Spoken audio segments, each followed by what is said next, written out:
Dear student and parent, welcome to the Test Prep Card channel. This video is going to be about the topic BTech versus BE.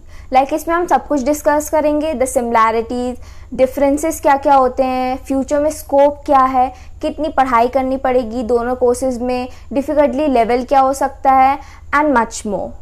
सो ये video बहुत important होने वाला है, तो आप last तक बने रहें तो ज़्यादा बेटर होगा. एंड मेरी एक छोटी सी एडवाइस होगी, लास्ट में होगी, तो तब तक प्लीज़ स्टे ट्यून्ड. कंपैरिजन करने से पहले जान लेते हैं कि एक्चुअल में कोर्सेज होते क्या हैं और किस लिए होते हैं. BTech bachelor of technology and B bachelor of engineering, ये दोनों ही अंडर ग्रेजुएट प्रोग्राम्स हैं जिनकी ड्यूरेशन 4 साल होती है. मेनली आप इसे 12th के बाद कर सकते हैं और ये साइंस स्ट्रीम के स्टूडेंट्स ही कर सकते हैं. तो पहले सिमिलैरिटीज डिस्कस कर लेते हैं. बीटेक और बीई में सिमिलर क्या होता है, तो जैसे कि मैंने पहले बताया था कि इनका ड्यूरेशन सेम होता है. दोनों ही 4 साल के प्रोग्राम्स हैं, तो 4 साल के बाद आपको डिग्री मिल जाएगी. बेसिकली डिग्री मिलने के बाद आप अंडर ग्रेजुएट से ग्रेजुएट हो जाओगे. स्टूडेंट्स और पेरेंट्स के दिमाग में एक मेनली जो क्वेश्चन रहता है वो होता है करियर अपॉर्चुनिटीज़ कैसी होंगी, डिफरेंस क्या होगा दोनों में. तो मैं बता देती हूँ कि जो करियर अपॉर्चुनिटीज़ होती है वो लगभग दोनों ही कोर्सेज में सेम होती हैं, बिकॉज सेम अमाउंट होता है और कोर्सेज भी लगभग सिमिलर हैं, तो करियर अपॉर्चुनिटीज़ भी सिमिलर ही होती हैं. सो थर्ड सिमिलैरिटी होती है स्पेशलाइजेशन के ऊपर. इन कोर्सेज के कुछ स्पेशलाइजेशन सिमिलर होते हैं, जैसे कि civil engineering, electrical engineering, computer science and कुछ और भी होंगे. तो हमने बात कर ली सिमिलैरिटीज़ की अच्छे से. अब बात करते हैं कि डिफरेंसेस क्या होते हैं बीटेक और बीई में. तो जो फर्स्ट डिफरेंस होता है वो होता है कि जो बीटेक होता है वो एक स्किल ओरिएंटेड कोर्स है एंड जो बीई है वो एक नॉलेज ओरिएंटेड कोर्स है. जो बीटेक होता है उसमें एप्लीकेशन ज़्यादा होता है, मतलब आप पढ़ाई करते हो और आप उसका एप्लीकेशन सीखते हो. वाइल इन बीई वो एप्लीकेशन बेस्ड नहीं होता है, सिर्फ थियोरेटिकल बेस्ड होता है. जो सेकेंड डिफरेंस है वो है कि जो बीटेक होता है वो प्रैक्टिकल नॉलेज पे ज़्यादा फोकस करता है, बिकॉज वो टेक्नोलॉजी बेस्ड होता है. एंड जो बी होता है वो थियोरेटिकल नॉलेज पे ज़्यादा फोकस करता है.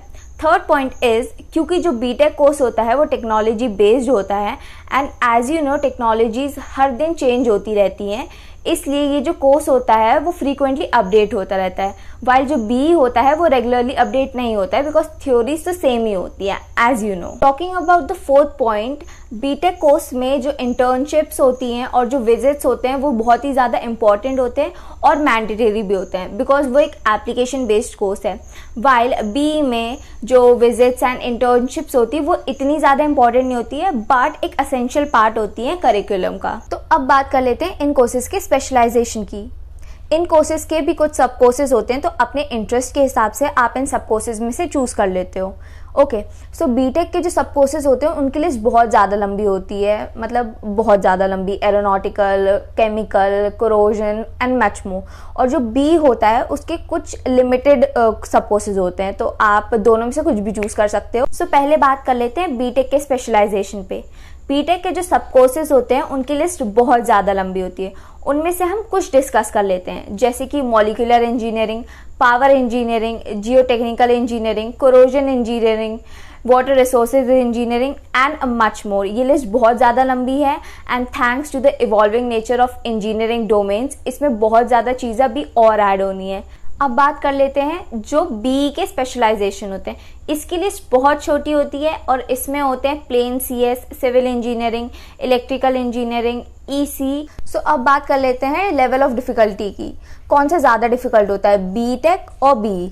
सो लेट मी टेल यू, दोनों कोर्सेज में लगभग कोई ज़्यादा डिफरेंस नहीं होता है, दोनों सेम ही होते हैं. जितनी मेहनत आपको बीटेक में करनी पड़ेगी उतनी ही आपको बीई में करनी पड़ेगी. एज ये प्रोफेशनल कोर्स है, प्रेस्टीजियस कोर्स है, तो इसमें आपको मेहनत तो करनी पड़ेगी और आपको पढ़ाई को प्रायोरिटी देनी ही पड़ेगी. सो एज सच कुछ नहीं है कि ये ज़्यादा डिफिकल्ट है या ये, दोनों इक्वल है. So before moving forward I need to tell you one thing that is very important. For NRI student we have prepared an NRI's ebook related to DASA CIWG. सो आप नीचे दी गई लिंक से इसको डाउनलोड कर सकते हैं. सो at the and हम सबसे ज़्यादा इंपॉर्टेंट चीज़ डिस्कस करने वाले हैं कि करियर अपॉर्चुनिटीज़ क्या होती हैं, इसका फ्यूचर स्कोप क्या है, बीटेक का स्कोप क्या है, बीई का स्कोप क्या है. एंड बहुत सारी चीज़ें हम डिस्कस करेंगे कि इन कोर्सेज़ के बाद आप कौन सी फर्दर स्टडीज़ कर सकते हो या जॉब कौन सी मिल सकती है आपको, कौन से एग्ज़ाम आप दे सकते हो, पोस्ट ग्रेजुएशन किससे कर सकते हो, और भी बहुत कुछ।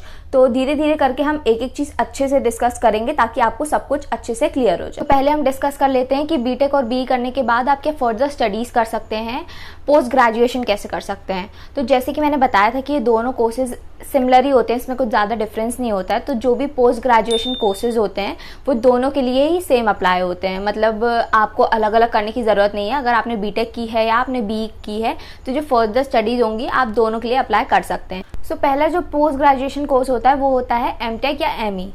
तो बीटेक या बीई करने के बाद आप एमटेक या एमई के लिए ऑप्ट कर सकते हैं, जो कि मोस्टली सारे इंजीनियरिंग कॉलेजेस ऑफर करते हैं। ये जो प्रोग्राम्स होते हैं वो 2 साल के होते हैं बेसिकली। तो जो एमई होता है वो होता है मास्टर ऑफ इंजीनियरिंग, एंड जो एमटेक होता है वो होता है मास्टर ऑफ टेक्नोलॉजी। ये दोनों कोर्सेज ही बहुत अच्छे होते हैं, और अगर आप ये कोर्सेज करने के बाद जॉब लेते हो तो वो ज़्यादा बेटर होता है क्योंकि आपको अच्छे से एक्सपीरियंस मिल जाता है पूरा। वन थिंग मोर, कुछ इंटीग्रेटेड डिग्री प्रोग्राम्स होते हैं जो कि बहुत सारे इंजीनियरिंग कॉलेजेस ऑफर करते हैं, जिसमें आप बीटेक, एमटेक और बीई एमई एक साथ कर सकते हो। 5 साल का ये कोर्स होता है, एंड ये भी एक बहुत अच्छा ऑप्शन है अगर आप ये एक साथ ही पोस्ट ग्रेजुएशन की डिग्री लेना चाहते हो तो ये एक बहुत अच्छा ऑप्शन होता है। Next up is MBA. MBA भी एक बहुत अच्छा कोर्स है जो कि ज़्यादा से ज़्यादा इंजीनियरिंग स्टूडेंट्स जो हैं वो इसको प्रेफर करते हैं। हर बीटेक या बीई का स्टूडेंट एक मैनेजमेंट कोर्स की तरफ जाता है बिकॉज वो एक अच्छा ऑप्शन होता है, इसलिए जो स्टूडेंट्स हैं वो इसे प्रेफर करते हैं। एमबीए के लिए आपको कुछ एंट्रेंस एग्ज़ाम देने पड़ते हैं जैसे कि मैट, कैट, एंड इससे आप टॉप कॉलेजेस में जा सकते हो जहाँ से आपकी प्लेसमेंट्स बहुत ज़्यादा अच्छी होती है। हमने बात कर ली कि बीटेक और बीई के बाद आप क्या फर्दर स्टडीज़ करते हो, बट इसके बाद क्या करियर प्रोस्पेक्ट्स होते हैं, लेट्स डिस्कस दैट। तो बीटेक और बीई जो है वो खुद में ये एक प्रोफेशनल डिग्री है, तो ये करने के बाद ही आपके लिए बहुत सारी अपॉर्चुनिटीज़ जो होती हैं वो ओपन हो जाती है। ये भी हम एक एक करके डिस्कस करेंगे ताकि आपको अच्छे से क्लियर हो जाए कि क्या क्या अपॉर्चुनिटीज़ होती हैं। आप डायरेक्टली जॉब्स ले सकते हो, बहुत जगह पे गवर्नमेंट जॉब कर सकते हो। तो पहला जो इस लिस्ट में है वो है कैंपस प्लेसमेंट्स। हर इंजीनियरिंग कॉलेज में एक डेडिकेटेड प्लेसमेंट सेल होता है जो कि ग्रेजुएट्स को अच्छी से अच्छी ऑर्गेनाइजेशन में पहुंचाने का काम करता है, बट ये आपकी मेहनत और कैपेबिलिटी पे डिपेंड करता है कि आपको कितनी अच्छी जॉब्स मिलेगी। जो प्राइवेट कंपनीज होती हैं वो स्टूडेंट्स को हायर करती हैं for entry level jobs in technical fields. तो आप जितनी मेहनत करोगे आपको उतनी अच्छी जॉब मिलेगी। Second on this list is PSU jobs. Students जो है वो बीटेक या बीई करने के बाद टेक्निकल जॉब्स कर सकते हैं पब्लिक सेक्टर अंडरटेकिंग में, बट इसके लिए आपको गेट एग्जामिनेशन देना पड़ता है, और ये जो PSU है वो आपको हायर करते हैं on the basis of your GATE score. Okay, so ये करने के बाद आप अच्छे से अच्छी जॉब्स पा सकते हैं। एंट्री लेवल जॉब्स होती हैं बट अच्छी होती है, एक्सपीरियंस के लिए अच्छी होती हैं, सो आप ये ज़रूर ट्राई कर सकते हैं। Next is engineering services exam. ये जो एग्ज़ाम होता है वो एक नेशनल लेवल स्क्रीनिंग टेस्ट होता है जिसे UPSC कंडक्ट करवाता है। जो इंजीनियरिंग स्टूडेंट्स गवर्नमेंट जॉब्स को टारगेट करते हैं वो उनके लिए एक बहुत अच्छी चॉइस होती है। इसके बाद आपको बहुत अच्छे सेक्टर्स जैसे कि डिफेंस, रेलवेज, इन सब में अच्छी जॉब्स मिल सकती है, तो ये भी एक बहुत अच्छा ऑप्शन होता है बीटेक या बीई स्टूडेंट्स के लिए। जो लास्ट चीज़ होती है वो होती है प्राइवेट कंपनीज में डायरेक्टली अप्लाई करना।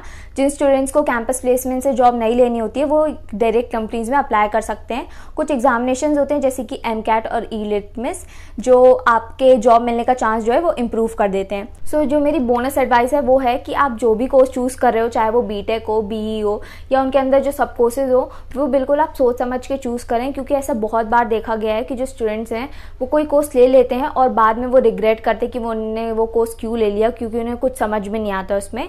सो ध्यान रखें, take your time and then choose something which is good for you. I hope मैंने आपको जो भी समझाया है वो आपको अच्छे समझ आ गया होगा, एंड अगर आपको कुछ भी डाउट है तो आप नीचे कॉमेंट कर सकते हैं। आप हमारी टीम के साथ भी कनेक्ट कर सकते हैं with the given link below, and don't forget to like, share and subscribe our channel for the latest updates on these topics. Thank you.